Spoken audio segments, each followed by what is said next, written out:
Good morning, good afternoon, good evening, whenever you're listening to this. How's it going, Mike? I'm here. Yep. What's going on? Hi, everybody. Well, as you all know, this is somewhat of a sad, not episode, but a sad time for the city of Detroit. Yes. This past week, the Lions were eliminated from the playoffs. And they were? Yeah. Oh, shit. Oh, I man. missed that. Damn. Oops. Sorry to burst your bubble. I purposely hit my head over the wall on Sunday just so I would forget about this. So thanks for bringing it back up. But we have we got a good show. We're gonna break down that game a little bit, recap from the game. Mm-hmm. A lot of news in the Lions world with the coordinators and potential coaches leaving. Kind of look forward to next year. Talk about the championship weekend coming up. Yep. Who cares? Yeah. Who cares? I don't even want to watch his games anymore, even though I was so excited for conference championship weekend. And you know what? I still will be, but it's really tough just to get into these games right now. It is. I even though there's some good matchups, it's just even Sunday. So so after Saturday happened, Sunday I got in the car, I was driving to go to the store or whatever. Radio all the way off. Yeah. I wasn't ready to listen to anything. Yeah. I didn't watch any press conferences. Yeah. I watched the news. Mm-hmm. But I was sitting around on Sunday and I was like, all right, I'm going to put the games on. Yeah. I'm going to see. And I was okay. I put them on. I was like, all right, I can watch them. And I had them on in the background. I wasn't as sad anymore about the Lions. And I kind of watched the games, but I was a little nervous about it. I was like, am I going to be able to watch these football games? I know. I had the same, like after the game on Saturday, I just like, you know what, I'm taking a sabbatical from football. I'm not watching. I'm done. Yeah. And I'm kind of trying to convince myself in my head. It's like, hey, now you can get some stuff done on Saturdays and Sundays. But nope. After Miles' basketball game on Sunday, here I am in front of the TV watching the Baltimore and Buffalo game. Yeah. And I even had the Rams and Eagles game on, which was actually kind of a fun game to watch with the weather and stuff. Yeah, was real. I was pulling for the Rams, but I had them win in the game too. I picked them to win, and I thought they were going to pull it off there for a second. And well, they kind of had exactly what happened with the Lions. They turnovers. Yeah, that I mean the same with the Buffalo and Baltimore game too. Like you can't in these big games. You can't do that. You just can't. Yeah. And expect to win. And yeah, I know we'll get into that a little bit more, but yes. Let's all right, well let's recap this game. Let's start our therapy session. Let's get it all. Why don't we start with what did you find positive in that game before we the Lions game? Yeah. Positive? Did you find anything positive? I know we took an L, but fortunately, I did get to go to the game, and I will say... okay, yeah, so let's talk about what was the atmosphere like before the game started, before the loss had. What was that like down there? That had to have been electric. I will say the Rams game from last year, the energy was probably higher for that one, but I will say the energy down in Detroit for this game was really good. Yeah. Even I'm going to give a quick a shout out to the Commanders fans. There wasn't a lot of them there, but we did bump into a few here and there. They were all cool. They were not like they weren't disrespectful. Even Lions fans, we did leave when Michigan when the Lions were down 17, but the Lions fans I thought were respectful. Okay, good. I thought the energy was good. And the energy inside the stadium when the game was going on was great at the beginning. And then, once the Lions would kind of claw back, you know what I mean? You think they get within 10 or they'd score. Yeah. The energy would pick up, but then we'd have another turnover and it would just you would just let all the air out of the room. So it was you could hear it in the stadium. It was just go silent. It was crazy. Like how you're getting excited. They're marching right down the field and all of a sudden it's just like another turnover. You're like, am I watching this right now? Yeah. So that was tough. And yeah, I'll never, I don't, okay. So back it up. What did I see what was good from the game? So before the game, we all went out and I went with my wife and her parents, my in-laws, and we met some people down there. They were super cool, generous. We went out to eat with them. That was the best part of it. That's cool. That was the best part. The game was still cool. So cool. I mean, it's nice to be in there, yeah. But it was cool being around the people in Detroit and being, these new people we met, and they were very generous and stuff. So that was really cool. The game, Jahmyr Gibbs is cool. Yeah. Like, you know what I mean? Well, like, and Laporta made a great catch. And I kind of figured that's where you're going to go. Gibbs was cool. Laporta had that hell of a catch. That was amazing. But that leads me right into, okay, yeah, Gibbs was, the only positive thing that happened there? And then we had the keys to the game last week. Mm-hmm. Run the ball. And I don't know why Dan Campbell just doesn't listen to us. And run the ball.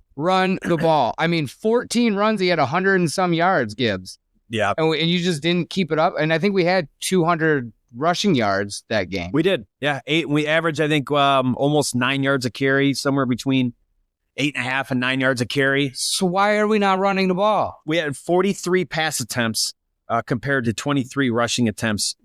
We had 200 rushing yards. So it doesn't make any sense. I think the Lions panicked when Goff fumbled early in that game, and then I think when they threw that interception, the only thing that I can come up with is that they just assumed Washington was going to continue to score on us, and that we had to force the ball downfield, because that's the only explanation I can come up with. But we were getting down the field. Yeah, okay, you had the fumble and the pick, but you were getting down the field with the run. Mm-hmm. The run or your short throws to Amon-Ra, Laporta, Gibbs. Like we had that reverse with J-Mo, and then they had to sprinkle in like that cute trick play. The one I will say I really liked was the trick play with Demo and St. Brown, where I think they pitched it to Demo and then Demo back to St. Brown, or maybe I have it backwards. The little really, shovel pass? Yeah, that was really cool. Yeah. But that brings me to the point with the J-Mo trick play. Like, most of the trick plays we've watched this year, they always involve your most reliable players, right? St. Brown, Laporta, Gibbs, Demo. Like that one, you're handing it off to J-Mo, okay? And then you're having him throw the ball or force the ball to a running back playing receiver. Like, it just doesn't. And triple coverage? It doesn't make any sense. No, he was throwing that ball whether he wanted to or not. Absolutely. He should have either just taken off with it, or just take a sack. Yep. At that point, we were only down 10 points because that was driving. That was a bad decision. Yeah, it was not the right time. Because I even brought that up where we were watching the game. Was in the second half, I was like, is St. Brown going to play? Is Laporta going to play? Like, I felt like they weren't feeding. I mean, I think St. Brown only had 6 receptions all game. Yeah. Why are you not feeding him the ball more on top of running the ball? Yeah. Yeah, and I feel like Washington was giving us that, and then obviously they could not stop our running game. But it just seems like when the Lions do try and force the ball like downfield with some deeper throws, like it just bites him in the ass. Exactly. Yeah, it does. And when the Lions throw the ball 40 or more times this year, they're 1-3. That's not how this team is built, and it doesn't need to be that way. No. Even when they were down 10 points, they did not need to force the ball. Just take a deep breath. But it just looked like they panicked, and then they became very reckless. Well, like that's my word of the day, reckless. It was reckless, yeah. That team. And we didn't seem ourselves. No. And I think a lot of it comes down to I think we overlooked Washington. I think you're right, too. I think everybody. Jane Daniels, too. From the top to the bottom, right? From Campbell all the way down to us as fans. I think we overlooked the Commanders coming in. And the Commanders, they look just like we did last year. Coming in, they weren't hosting games with that. They remind me a lot of ourselves from last year. They played with their hair on fire. Yeah. They did. They had nothing to lose. Yep. They came in, they beat us fair and square, and Dan Quinn, their coach, he's taken the Falcons to the Super Bowl. I mean, he's a good coach. I think we undervalued him. I didn't know he was a coach when they. I believe he was the coach with Matt Ryan or Flacco. Flacco was Baltimore. Yeah, he took them to the Super Bowl, but that was when they against Brady and they blew it. But that's right. Yeah, he's a good coach. You know what I mean? Yeah, and I think you got to give it to him for sure. Hats off to the Commanders. They came in, they knocked off the number 1 seed. They're that's also sports. It happens. I think our defense and the defensive injuries finally caught up to us. Yep.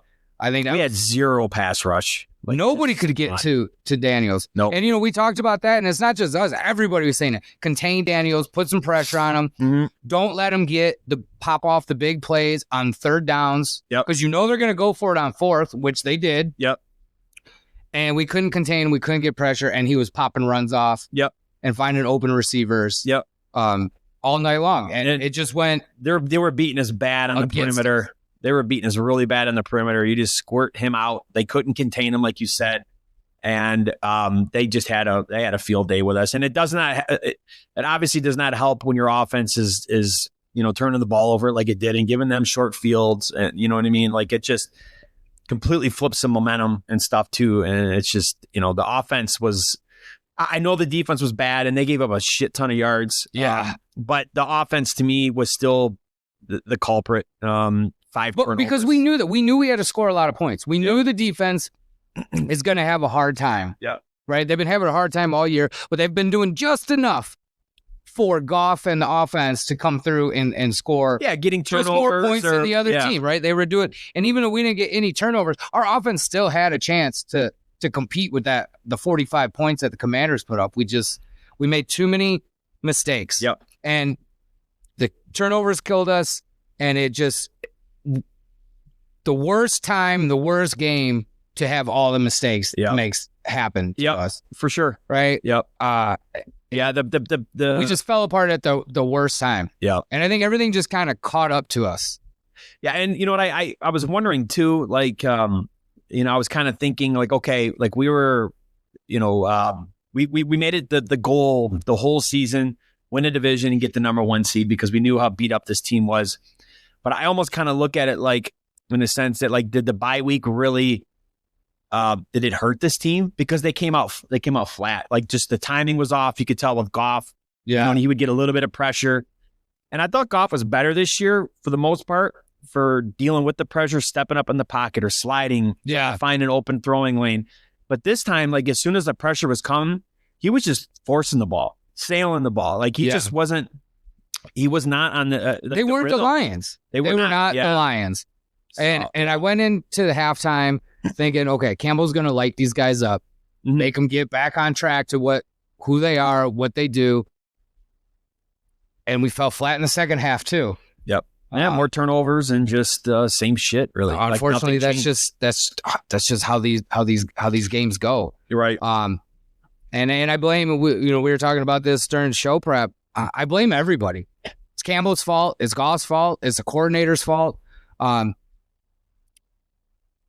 will say we're gonna get into the coordinators. Everybody keeps blaming Glenn and Johnson for going for their interviews during the bye week. I honestly do not think that had anything to do with this. I think they both just had bad game plans coming into the game. I don't think, first of all, it was an hour or so out of the bye week that they went and interviewed with these teams. Mm-hmm. And you had no idea who you were playing yet. You're right. Yeah. And, their minds are off over here. They're thinking about their head coaching job. Well, what about the last 3 years?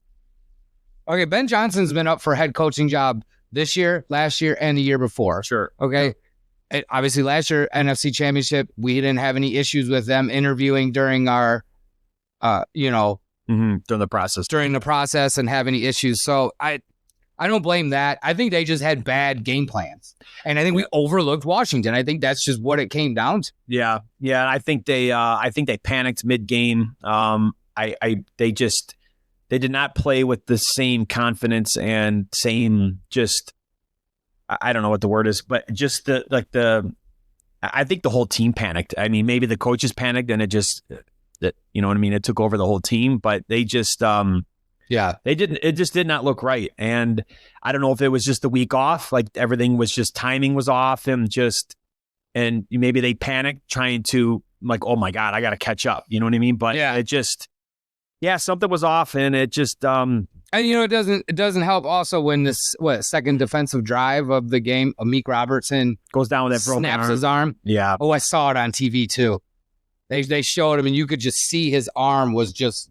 I seen it after, yeah. And that wasn't good. And another injury of lion on lion. Was that what happened? Campbell broke his arm. Campbell. Amik had the guy wrapped up. Campbell came in to help and hit him right in the arm, snapped his elbow.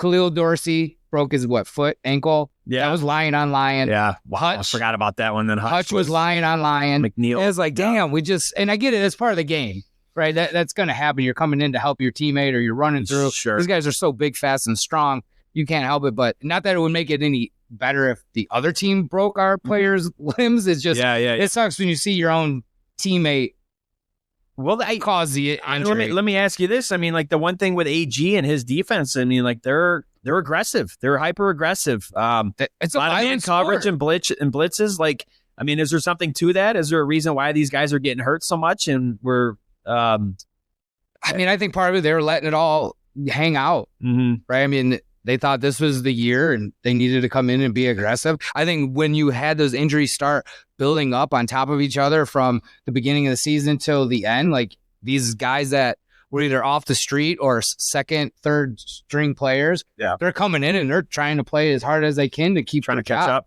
Yeah. And it just kind of happens. But yeah, this one sucks. This one stung. So I want to ask you a question. We didn't talk about this. So a surprise question for you before we move on to the coordinators. Which loss hurts more? This one or the 49ers?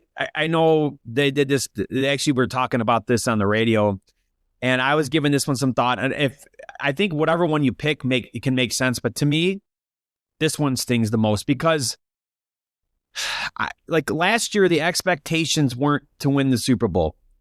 Like, the expectations for me were just like, we have to get over this playoff hump. Yes. You know what I mean? Yeah. And then we ended up, we got a lucky, I don't want to say a lucky, but we played a Bucs team that we were, we overmatched. Yeah. And then, the Niners game, we came out swinging. Like, I did not expect us to win that game, like at all. But then we came out swinging up 17. So at the half, you're like, oh, fuck, man, this is going to happen. Yeah, we're going to go. We're actually going to go. Yeah. And like that one stung. But this one to me is just so bad because you're supposed to be here. You're supposed to win this game. Yeah. We should be going to championship weekend. Yeah. Number 1 seed, win the division, home field throughout, like Super Bowl favorites, and then you just completely shit the bed. This one stings the most. How about you? It's same. At first, when I was thinking about this question, I originally thought last year, just because we were so close. But when I think about it, it's kind of the same reasoning. We weren't supposed to be there last year. That loss was okay because all we wanted to do was win one playoff game. Yep. Last year hurt because we were up 3 scores at halftime. Yeah. That's why that sucks, because we were so close to being into the Super Bowl. But this year hurts more because we're supposed to be here. We should not be out right now.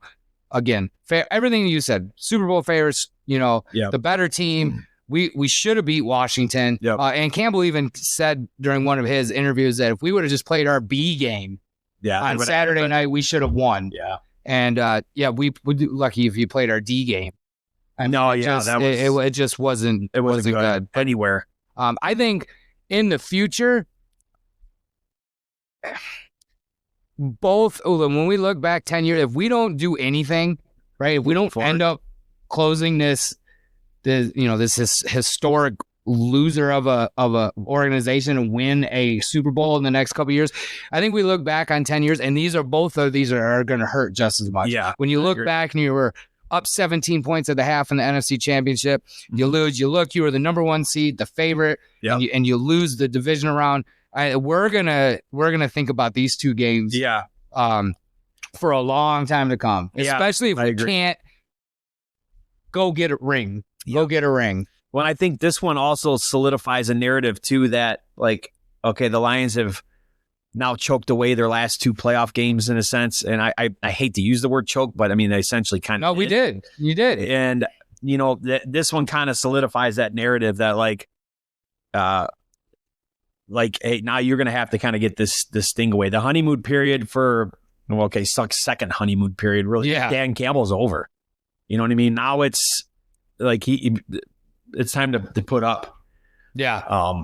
So, and it's just crazy how quickly things can change, because like this year we were all giving him back rubs and just this and that. But like, I think, and I still believe in him, but like now it's business. Like they need to figure this out. Well, as long as we keep Holmes and Campbell here, I feel like we have a good chance. But that just brings us right into, like you said, it's business.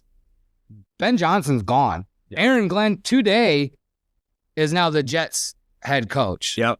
we lost our defensive line coach to he's now the defensive coordinator in New England. We have a list of possible other coaches that are on the way out. Now, this also comes with what happens when you're a good team. For sure. Right? These guys are getting promoted into better positions. But what's your take on us losing Ben and Glenn and these coordinators? But let's just focus on those two guys right now. Like, all right. Well, the one that stings the most is the Ben Johnson one. Aaron Glenn, that stings too, because he's a great leader of men. But you break down like the year by year, the Campbell regime started in 2021, and that's when they brought Glenn on. The yards per game the first year went from 29th, 32nd, 23rd, and then 26th. You know what I mean? Like, that's not good. Yeah. Points per game this year, they were 12th. You know what I mean? Creating turnovers, blah, blah, blah. Yeah. They got better. But after that, last year, 25th, 2022, 28th, 2021, 31st in points per game. Like, so AG, I like him. I feel like an outside voice for our defensive coordinator. I would love to have Robert Saleh. I think an outside voice couldn't do this team good. I think so. Yeah. The Ben Johnson one stings because he's going to a division. He regardless of how people think of if he's a traitor, blah, blah, blah. I don't think any of that's true. I just, that one's going to sting. I don't know where they go from there, because if he starts taking the O-line coach or the passing game coordinator, you know what I mean? Because I think the right way for offensively, it would be to promote within, to keep the terminology the same for Goff.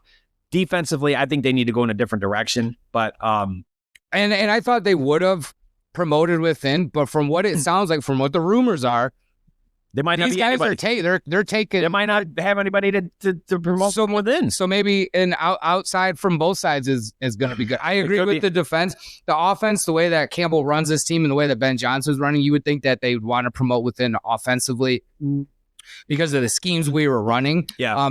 Now it doesn't look like that's necessarily going to happen. It's gonna. As of right now, we have to see who Glenn and Johnson end up taking with them. At least Glenn went to an AFC team, right? You may see the Jets once every 4 years, right? Or in a Super Bowl.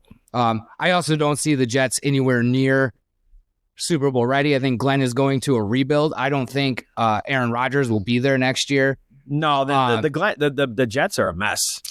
So he's got a lot of work to do. Johnson going to the Bears, and good for both these guys. They both deserve these head coaching jobs. I do want to address that traitor word that's been flying around. I think that's ridiculous. These guys have been so good to our team. I don't think that they were traitors to us at all. I said earlier, I don't think them getting the interviews hurt us in the playoffs. If you want to be mad that they left, you want to be sad that they left, by all means, right? I'm sad that they're gone. If you want to be mad that Johnson went to a division rival, go ahead. But in no way are they traitors, okay? He's getting 6 times more amount of money, getting a head coaching job. There's only 32 of these jobs in the NFL, right? Yep. These are once-in-a-lifetime opportunities. And I think Ben Johnson took the best available job because they already have a quarterback. They have playmakers. They have a good defense. They just need to work on protecting Caleb Williams. And I think they're going to be a problem. But AG's got some work to do. But yeah, I don't blame Ben Johnson at all. And I think the reason why he probably did not take jobs the last couple of years, he's probably anticipating this job opening, and this is the job he wanted. And you can't blame him for that. No, I really don't blame him. Now I hope we go and kick his ass twice a year for the next few years. Oh yeah, like now at this point, like I'm not rooting for him. I don't want him to do well. You're not a Lion anymore. Yeah, you're gone. You are now an enemy. Yeah, you are now an enemy, and I hope we kick your ass every year. Yep. But congratulations to you. Yep. You got your head coaching job. Mm-hmm. I'm not mad at you for it, but we can be now. I don't like you as because you're my rival, not because you left the team. Absolutely, right? It's just like if a player leaves here and goes to another team, you're not a Lion anymore. Right now, you're the enemy. You're the enemy. Yep. So we'll see what he can do with that. But Ben Johnson leaving Detroit is going to be the biggest blow for us. Which I think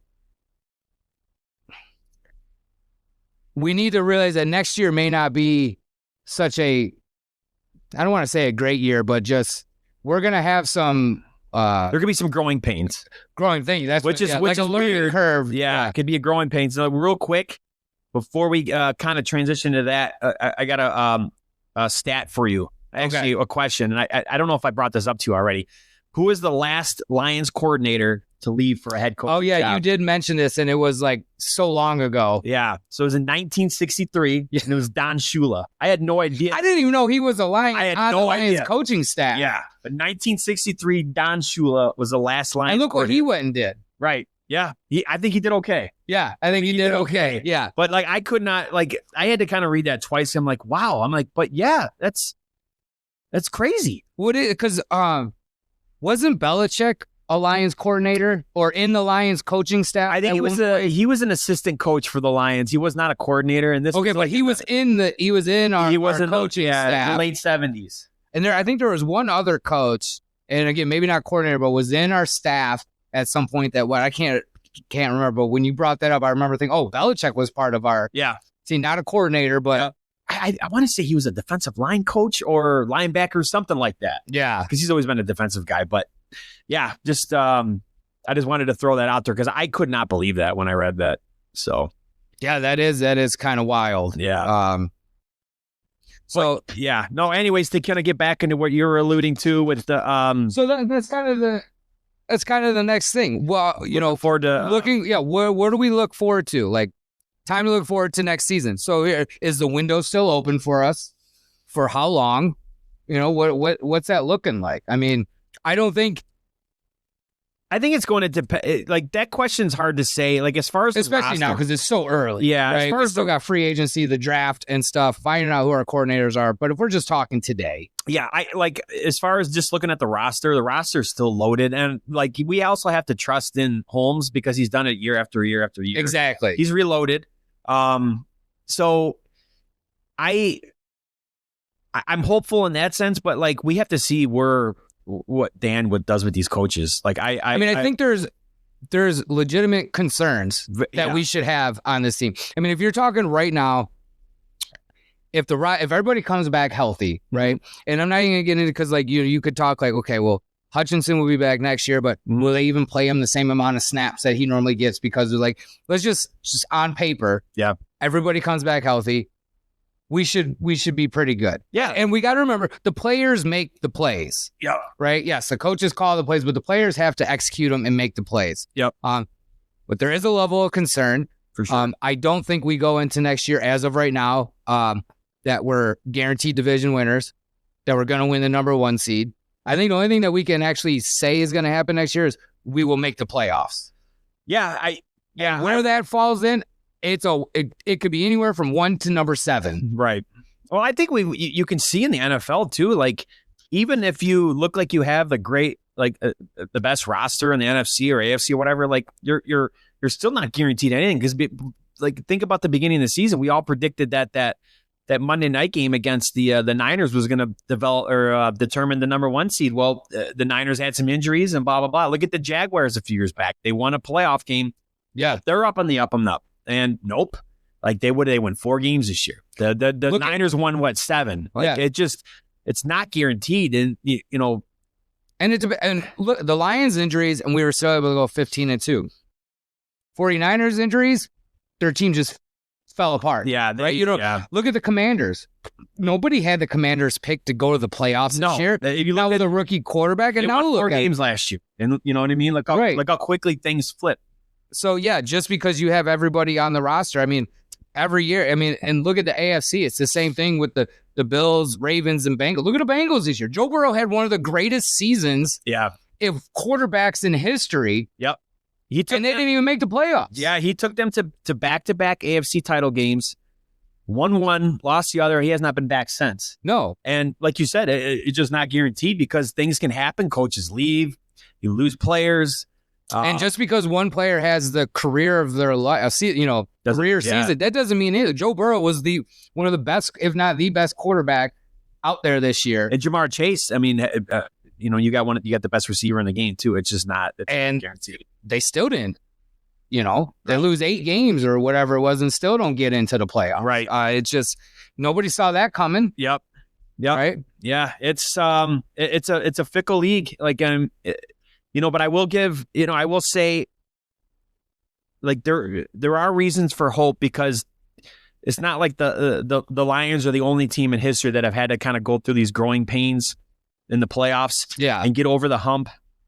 I think they can still do it, but like their window is open, but it's not going to be open for long. Like well, I think what we can hope for, and I think we're kind of, and I was doing a lot of thinking about this, like with the window being open, and I feel like, we gave ourselves this like 3-4 years, like, okay, it's Super Bowl, and then after that we're out. I think if anything, let's look at the Bengals, let's look at the Ravens and the Bills, for example. Okay.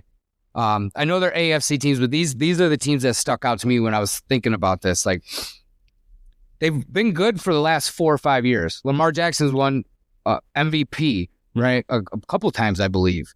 Yeah. Right. Josh Allen, he is good. Joe Burrow is good. Those teams are good. And no one, I don't think, has ever really shut the door on them. I think they're always had an opportunity over the last 4 or 5 years. They're consistently good. And I think that's just kind of what we can hope for the Lions. Like, there's a chance every year. Because I'd hate to say, okay, we have 3 years. Okay, so after next year, if we don't do it, now what? We're just done? Yeah. We're back to being 5-12. Yeah. Right? You're going to fall back. I think we're going to consistently be a good team for years to come. Yep. And maybe that's what, we get so stuck in this, okay, we got 3 years to win it right now. Mm-hmm. And I do believe that's our best chance is right now. But if you look at these other teams that they consistently get in and year out. I mean, even Green Bay, right? Okay, yeah, they were the 7th seed, but they continually make the playoffs. They might miss it here or there, but their team is always, so they always kind of have a chance. Right. Does that make sense? Like, I just feel like we get stuck in these windows. Like, that's it. It's over. Your chances are no longer able to win a Super Bowl. Yeah, no, I'm not in. I don't buy into that. Like, I still think that they have a chance, especially when you have the right leadership at the helm, and they keep drafting the way they do. Like, last year's draft maybe didn't quite pan out as well as previous drafts, but I mean, the roster's good. The only thing that I think the Lions may need to consider, because.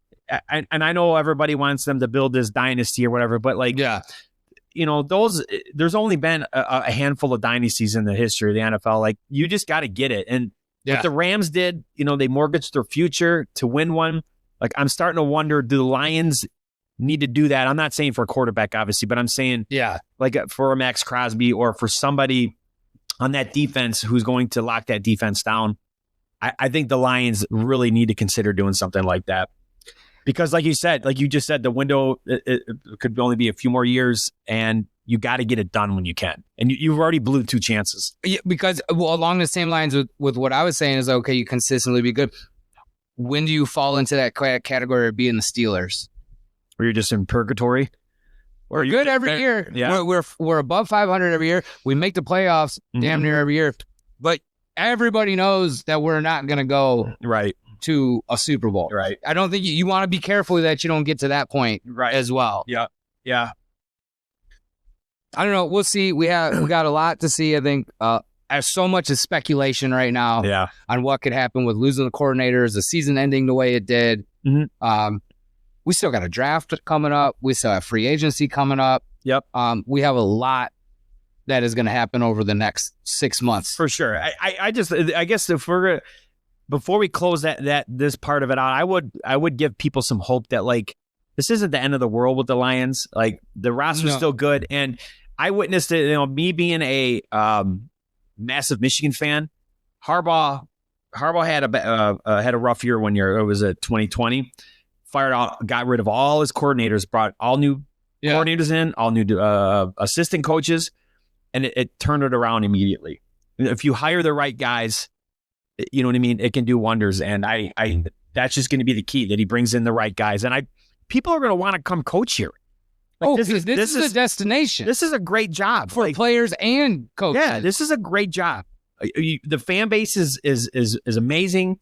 You got amazing players. Like, if you're a head coach that it didn't work out, but you were an excellent defensive coordinator or offensive coordinator, like, I want to come here. Yes. I want to come here, revive my career, and then move on. But like Salah? Exactly. Yes. No, I completely agree with that. And on the other hand, we have to think, yes, we're heartbroken. We're mad, we're sad, or whatever your feelings are. They're all legitimate for everybody.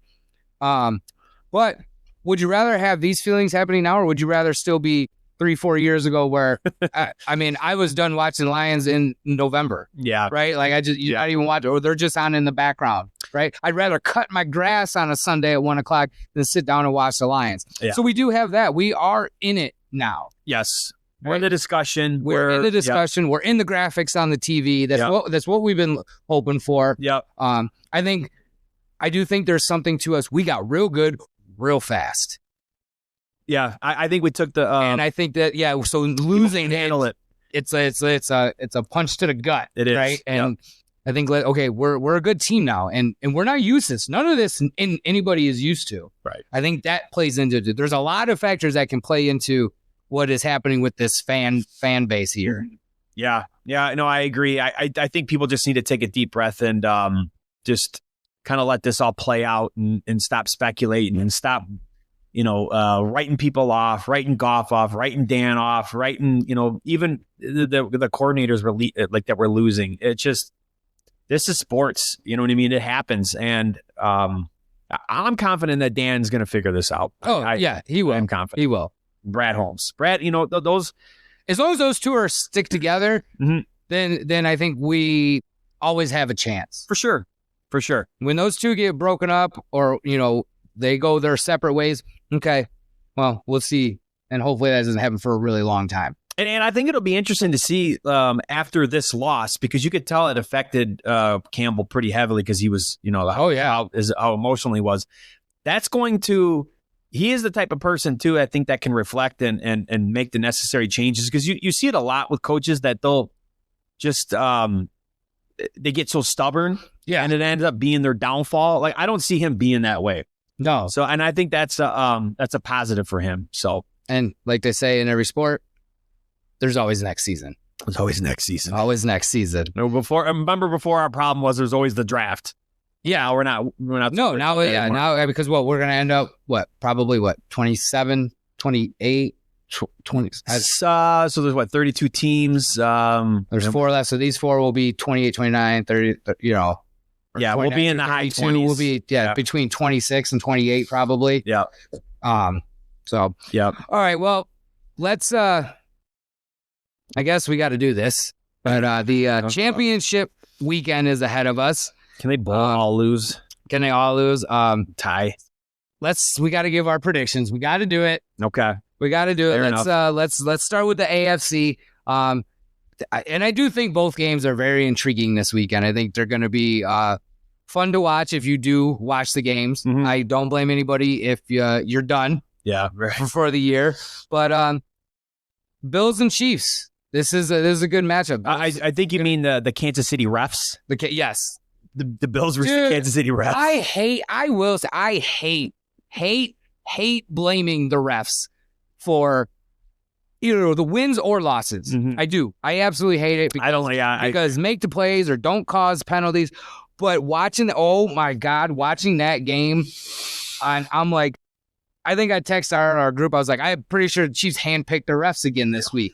I mean, it was some brutal calls. I even heard the announcers. They bashed. They were like, I totally disagree with that call. And it's just like, what is happening? Like, well, and then also too, you see the Chiefs, especially Mahomes now, and I like Mahomes, but I'm starting to like him less and less. You saw him like flop on that one play, and like it was so blatant. Yeah, it's just like, oh my god! So you guys are trying to weaponize this now. This is part of your game plan. He went to slide. And two guys. When the two guys collided? And the two teammates hit each other on the opposing team. In a 15. And they called I was like, he was still in the middle. I was like, they barely even touched him. Yep. Well, don't breathe near Mahomes because you're going to get a flag. Yep. I did see a meme today, or heard about this meme today. They already threw a flag on the Bills for this weekend. Yep. For roughing the passer.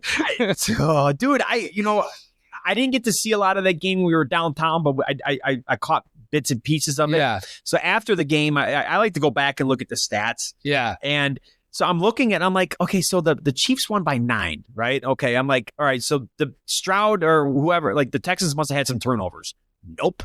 Yeah. Okay, the Chiefs must have won the rushing battle. Nope. Yeah. The only one that they lost was the penalty battle. It was, I think they were 8 for 90 yards or something like that compared to the Chiefs at 4 for 40. Yeah. I'm like, okay, and the Chiefs did get to the quarterback a little bit, but I'm like, and I think the Texans outgained it by like 130 yards total. Yeah. Like, come on. Like, really? And I'm not saying the Chiefs aren't a good team. And that for sure isn't for sure a really good quarterback. Nobody's taking. Yeah. It's getting out of hand. It's these like worst time calls that they're getting these decisions, these flags thrown. And it's just, and I hate blaming the refs for this, but everybody sees it. I'm not the only one complaining. Yeah. No, I some of those calls were just atrocious. And I think it's just like, to me, the play that sticks out is Mahomes flopping on that. It's just like, okay, you guys are purposely playing into this. And it's just, I can't.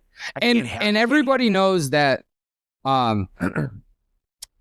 all-star players from all 4 sports will get a call. They all get called. They use it. But man, it gets a little excessive, right? Yes, it does. We get, I mean, look at Tyrion Arnold, right? Rookie, rookies are getting flags thrown against them because, you got to learn, right? And it's just, it works opposite with Mahomes. You're a Pro Bowl player, and so now you are going to get calls against or for you. But, okay. They use it to their advantage. Oh, absolutely. That's what drives me nuts. Yeah. Like, I can't. I'm going to flop if they're not trying to use it to their advantage, I get it. Like, it's not their fault. But like, when you're blatantly flopping and I lost like a lot of respect for you. I just can't do it.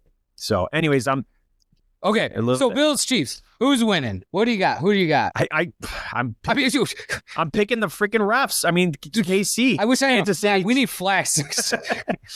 I'm picking the Chiefs just because I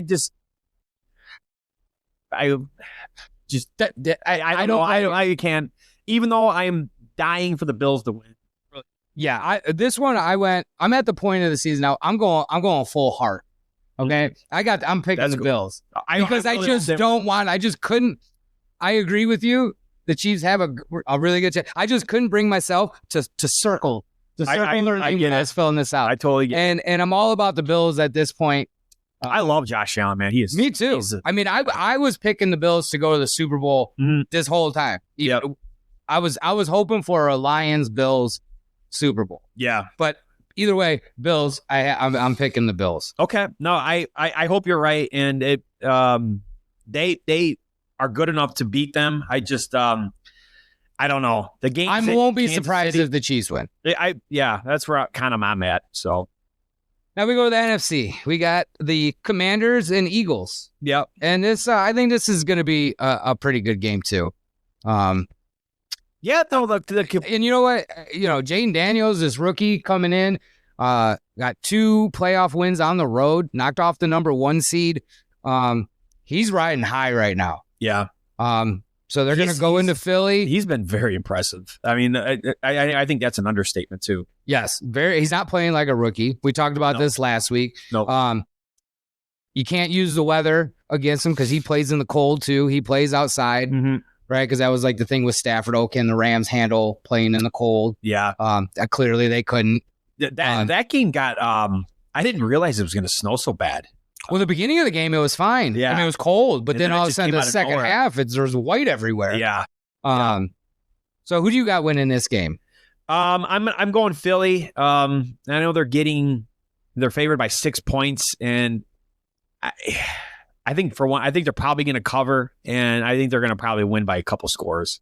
Okay. I just think Washington's run's probably done.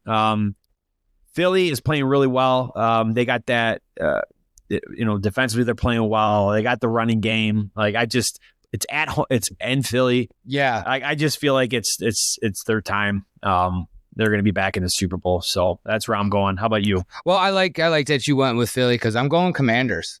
Really? I am pushing for Jaden Daniels to be the first rookie in NFL history to start a Super Bowl. Okay. All right. I think it kind of goes. I won't be surprised if the Eagles win. I won't be surprised if the Eagles win by double digits. Yes. Again, I'm kind of in it with my heart at this point. Okay. Right? I'm rooting for who I want to root for. Yep. I've done, because I don't have to, Lions are out. I'm not thinking with the brain anymore. I'm going all heart on this one. All right. Commanders, I want to see Commanders, Bills in the Super Bowl. I'm more likely I'm probably going to lose both these games. That's fine. And no money on these because, I'm hoping that the Commanders do what we couldn't do last year. Yeah. Right? Obviously, I wanted to beat them last week. And at this point, I've always kind of been one of those fans. If you beat me in the playoffs, I'm kind of rooting for you the rest of the way. Sure. Well, believe me, I want. I'm in the same camp as you as far as who I want to win. I want the Commanders and I want the Bills to win, but I don't see it happening. I'm just putting it out there. Yeah, I just want it on record. Sometimes I'm calling Bills out there. I'm calling Commanders. That's the Super Bowl this year. And then we'll get, obviously, next week, we'll get into what happens in these games. And I might come back with my tail between my legs because I lost both games. But whatever. At this point, who cares? Yeah. Exactly. Yeah. Who cares? Yeah. No, I'm going to be rooting. Out of both of those games, I'm going to be rooting the hardest for the Bills. Like, yes. You know what I mean? Because I watched them back in the 90s, get there 4 times, and it has never happened. And they kind of have like that same stigma as the Lions. They just can't get it done. And somebody needs to knock these Chiefs. Somebody needs to knock the Chiefs off. And I forgot to, like, please do it. Like, yes, the Josh Allen Super Bowl would be fun to watch. It would be. It would be. So, all right. Well, you guys know what time it is. Our weekly Stud and Dud. All right. Yeah. What do you want to do for studs? Yeah, let's get our duds out of the way. Okay. Yeah, let's get our milk duds out of the way. So I was going to open up the show with the little bit of a rant, and I have calmed down over the last couple of days, but I'm still going to give my dud to it's not going to be a popular opinion. Okay. I'm giving my dud to the Lions fans. Okay. And not all of you. Okay. But the ones that have been out calling for Jared Goff's head, the ones that are saying that Ben Johnson's a traitor. I get it. You're mad. You're upset that we lost the game. I get it. But for those fans falling off the deep end that just want to blow up this whole, we suck. Jared Goff sucks. Like, first of all, look what we were able to do. 15-2 with a busted defense. What Campbell was able to do. Goff had his best season of his career, right? Broke all kinds of records. Ben Johnson, yes, he went to a division rival. We talked about it. He's not a traitor. I feel like the fans just jumped all over this team way too fast. And I feel like our fans do that a lot with this city. Yeah, not just the Lions. We do it a lot with our teams. And I get it. It might have been your emotions. But some of the phone calls I heard and the people I talked to, how they were just like, absolutely done with this team. Yeah. That just kind of pissed me off of what we went through. Yes, I'm mad and sad we lost too, but to just blow it up and say that everybody sucks. Goff had the worst game of the season at the worst possible time. Yeah. Same with the rest of the coaching staff. Is the worst time to have that type of game. For sure. That's why I would give it to the fans. Okay. No, I hear you. And I think people need to kind of relax on Goff a little bit too, because go look at his playoff stats. Look at him last year. I mean, he's for the Lions. He's 3 out of the 4 playoff games. He's been fantastic. Yeah, you know what I mean. And I think the bye played a little bit into that. I feel like the rhythm was off, and and then instead of like getting in sync, I think they panicked and they were just never able to do it. So yeah, I'm not taking any blame away from the. I was just so surprised by how bad these Lions fans just reacted to it and was ready to blow this whole team up and get all new. And like, what do you think Baltimore and Buffalo have done the last couple of years when they lose, or the 49ers? Like, Brock Purdy, he's not the greatest quarterback in the league, but they're not getting rid of him. Lamar Jackson, Baltimore going to get rid of Lamar? Probably not. Buffalo getting rid of Josh Allen? Right. No. Right after, that's what I'm saying. I mean, I know they didn't make the play, but is Joe Burrow gone? Do you think Cincinnati's like, we want him out of here after this? No. And I get it. Goff's not, I would not put him as the best quarterback in the league, but he had one of the best seasons of his career and was one of the best quarterbacks this season. If you go through and look at his stats, and his accomplishments. Yeah. So sorry, no, I'm not trying to hate on the fans too much. I was just so taken back by how. Well, I think I agree. I think some of them do need to be called out because sometimes you just like you can't react without giving it some thought or letting your emotions settle. Let your emotions settle, process, and then give like an honest, like thought out opinion because you can't just just blabber. And it even goes to like that JMO play. Yeah, that may not have been the smartest play, but if that would have worked, we'd not be having this conversation. Yeah. If he would have got caught Gibbs on that and Gibbs took it, whether it's just that 10-yard reception or if he took it to the house, like, and that's the thing, like, yes, Campbell gambles. Mm-hmm. And sometimes it works, sometimes it doesn't. And when it works, everybody's like, oh my God, I love this trick play. It's so much fun. And when it doesn't, they're like, why would you ever run that? We're like, if you're not used to this by now, you need to get on board because it's not changing. Yeah, no. That's just another example of why, like, they were like, oh, that was the stupidest play. They should have never ran it. Okay, maybe not. But if it would have worked, everybody would have loved it. Well, I think it's okay to criticize like certain plays or do this and that, like but just take the play. Don't like umbrella it with like a big statement like, oh, yes, these guys. That's what it is. You know what I mean? Like it's just okay if you want to criticize certain plays, certain decisions, totally fine. But like when it comes down to it, like we're not used to this team being this good, and we need to also be sort of thankful for it because now we have a competitive football team. Yes. Yeah. So yes, I hear you. People just need to just relax a little bit. Yeah. So I had to get that out of my system. No problem. All right, who do you got for your dud? My dud, which is kind of funny, you dudded the Lions fans. I'm dudding the coaching staff for their game plan. Yeah. And look, they've been so good the whole year. But they delivered a dud on Saturday, and I feel like in game they didn't make adjustments. They just panicked, and instead of like, okay, it's like if you're driving in the wintertime and you give it some gas and you start spinning out, you know what I mean? Instead of like letting off the gas, taking a second, they just floored it. Yeah, that's a good way to put it. They just floored it and ended up in the ditch. And instead of just maybe backing off, straightening the wheel out, gaining traction, and then going, they just floored it, panicked, and then just in the ditch. So I'm hoping Dan Campbell, and I think he'll learn from this, and I think they'll be better for it. So I'm going to give it to them, and I want to give it an honorable mention to the weather. You got one half of the country's on fire, and then the other half. I mean, literally, the other whole half is under the freaking snow. Even Florida, but Louisiana. Hell is going on? Yeah, dude, it's cold. It's so cold in the deep. Oh my God. Ooh-wee. So yeah, that's where I'm at. Okay. All right. Want to get to our studs? Yes, my studs. So switching sports here, because yesterday was the class of 2025 MLB Hall of Fame. Oh, okay. 3 guys got in. So I think they deserve studs. Some recognition. Yeah. So Ichiro for sure is going to the Hall of Fame. Yeah. Stud. Yeah. God, one of the best. CC Sabathia. Okay. Got in. Wow. Stud. Yep. And Wagner played for the Astros. Okay. He got in. So those 3, welcome to the Hall of Fame, class of 2025. You guys are all studs. Yep. So I feel like that's a huge accomplishment in any sport. For sure. And I feel like it should be called out for them. So congratulations to those 3 guys. Yep. Welcome to the Hall of Fame. Ichiro, man. Sorry, I didn't mean to cut you off.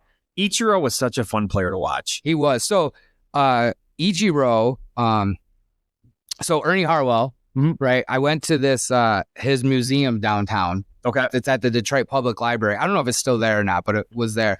And Ichiro was his favorite player. He thought Ichiro was the best player in the game because of everything he did. And he was a solid player. Yeah. So he obviously deserves to be in. Oh, and for sure. Sabathia and Wagner, I mean, they both had great careers too. I didn't pull all their stats up or anything, but they're in. Obviously, they got in for a reason. So for sure. Again, hats off to them. Congratulations. They're deserving it. There was so I think Ichiro, is he from Japan? think he's from Japan, right? Yeah, he's from Japan. He went back to Japan, and I think he was coaching, I don't know if it was a high school baseball team out there or something like that. And for fun, he got behind the plate. This was just a couple years ago, maybe 2 or 3 years ago. He got behind the plate, taking batting practice. He ended up putting a ball in through the window of the school, like in left field. Like this dude could still do it. Yeah. It was pretty cool. But I mean, he was playing up to just, I mean, was baseball, you have to be out for 5 years, right? Mm-hmm. So it was just 5 years. I think he's a first ballot. I could be wrong. He has to be. He had to be a first ballot. I mean, his numbers are incredible. Well, he was a fantastic hitter, fielder. I mean, like he literally did it all.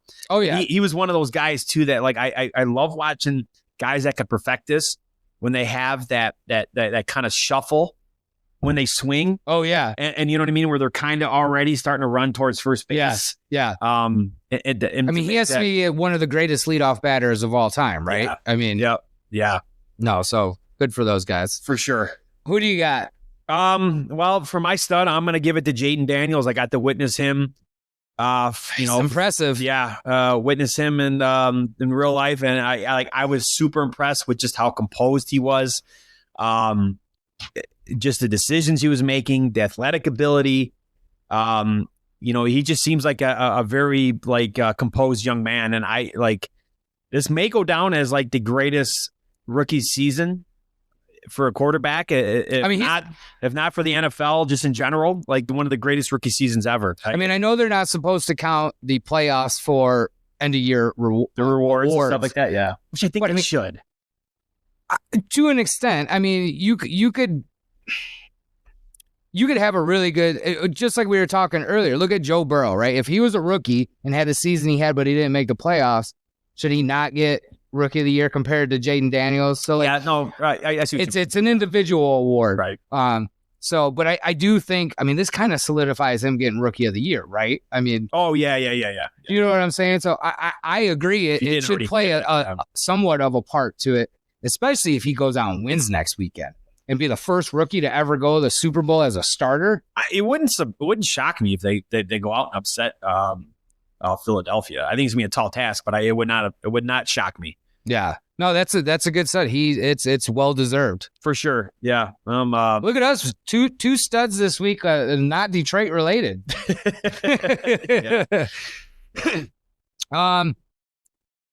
So I said this the other day when the Lions were losing, and I was like, well, baseball season's right around the corner because we are closing in on baseball season starting. And if you know anything about us too, we love baseball, and I'm extremely excited for this season, especially how last year ended. Yep. I can't wait. We're going to be getting into baseball in the next couple weeks, but pitchers and catchers, February 12th, 21 days away, which I can't believe it's literally 3 weeks. 3 weeks. Full squad practice, February 17th. We're 26 days away. First game is March 27th. The Tigers will be in LA playing the Dodgers. For the first series? Okay, wow. Yeah, for the first, it's 64 days until that. And then our home opener, I should have wrote, but I'm pretty sure it's against the White Sox. 72 days away on April 4th. So a little bit of ways away from the season. But spring training is right around the corner, and we'll have a lot because there's Alex Bregman still out there. We still got free agents to sign. We're going to see what Scott Harris can do. So a lot to come up with that. So I'm looking forward to baseball season. I know you are as well. Oh, absolutely. Yeah, I'm anxious. This whole Bregman thing, I keep checking every other day, and it doesn't really seem like much is going on. They said they're at a standstill. Yeah, as of today. I don't know what that means, but to me, if he has not signed elsewhere, and it speaks to me that he wants to be here, but can't get the numbers right. They can't get the numbers right. Like I think he wants, I don't know, was it 7 years or 6 years, $200 million? And I think the Tigers are. I think we offered him 165. Oh, I think what I heard, probably 5 years or something like that. Probably something like yeah, whatever. And so I don't know. Well, hopefully they'll get something done. So in the next couple weeks, we'll be talking a lot of Tiger baseball. Yep. Obviously finishing up the football season, but yeah, I'm excited. I had to bring it up. Spring training's right around the corner. Yeah, that's always an exciting time because at least we know that the weather is going to change. This is true. This is true. So, that's going to wrap up this episode. Yep. Good show, Mike. Yeah, this was good fun. Stuff. Nice job. Yep. We'll be back next week with another episode. Yep. And thanks everybody for listening. Don't forget to follow us and subscribe. Yep. Share. Comment. Criticize. Whatever it takes. We love everybody. Go Detroit. And we'll see you guys next week. Thanks, everybody.